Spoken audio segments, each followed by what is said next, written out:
Hey, it's Brent. I'm going to show you how to do some drywall today. Here we got to cover up this pocket door I put in. There's some new electrical that was run, so we got to put some blocking in and get our patches done in there.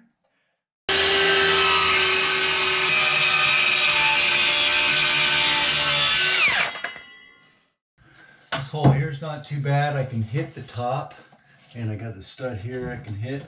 So I just need to get some blocking on this side, and I'll probably put some on the bottom too. You don't want to go too deep with your screws.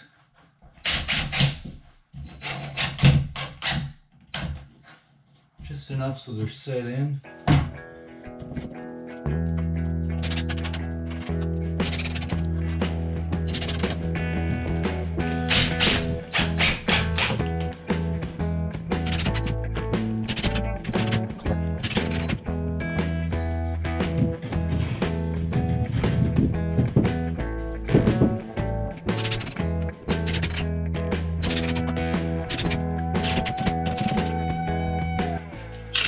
Cut all this extra crap right there.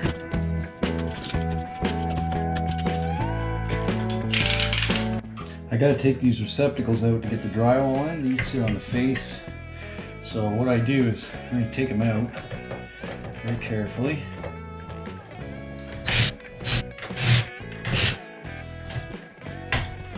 And if the terminals are exposed like that, take some electrical tape. Right. Carefully.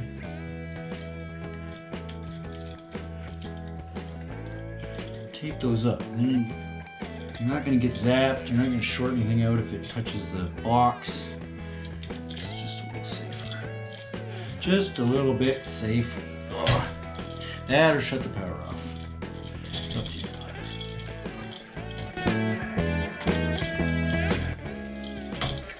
Like that, and you just leave the tape on there even when you're done.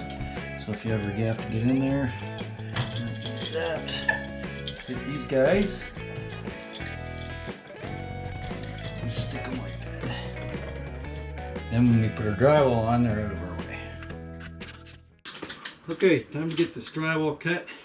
I don't bother with the square or anything. I'll just show you a quick trick for this.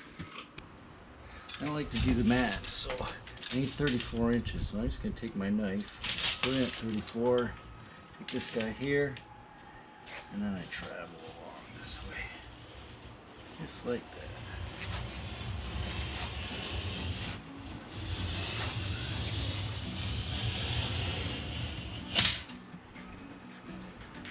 that. All you're doing is using the tape measure as a ruler, and you slide it on your finger.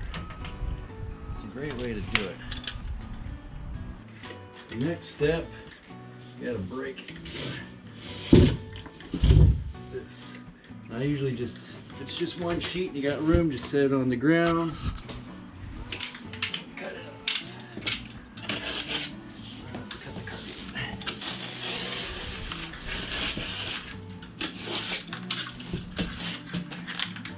Then I do the same thing for the right.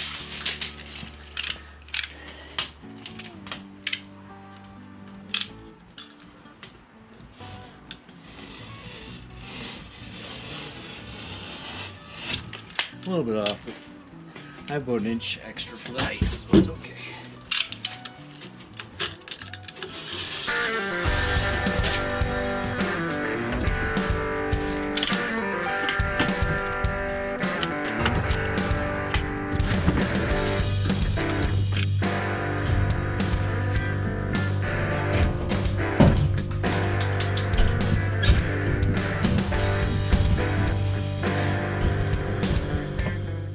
Putting the recessed edge in the corner here so that I don't have a big line when I put my trim on. Otherwise you got to fill it in.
So this one's going to be a little tricky.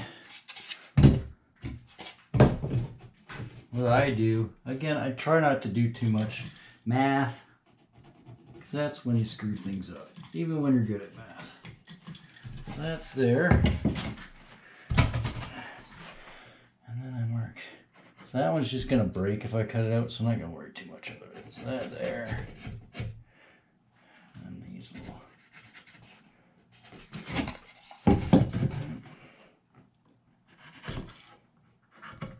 What I'll do is just use my tape measure as a straight edge. Just like that.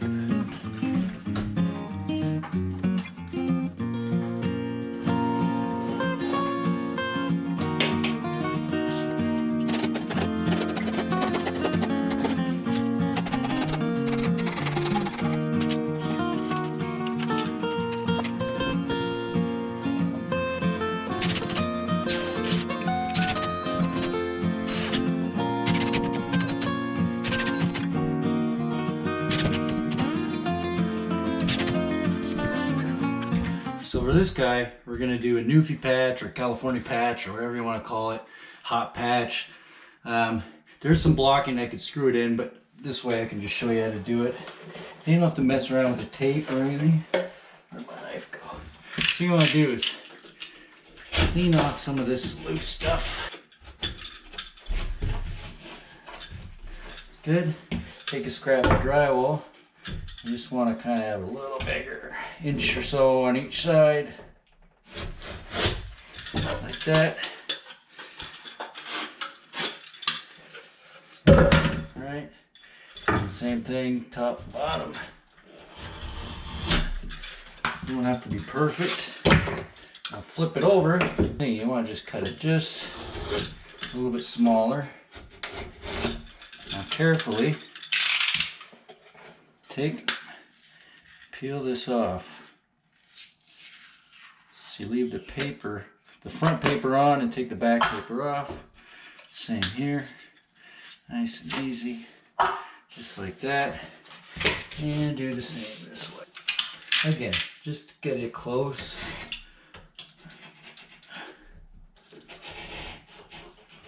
Like that.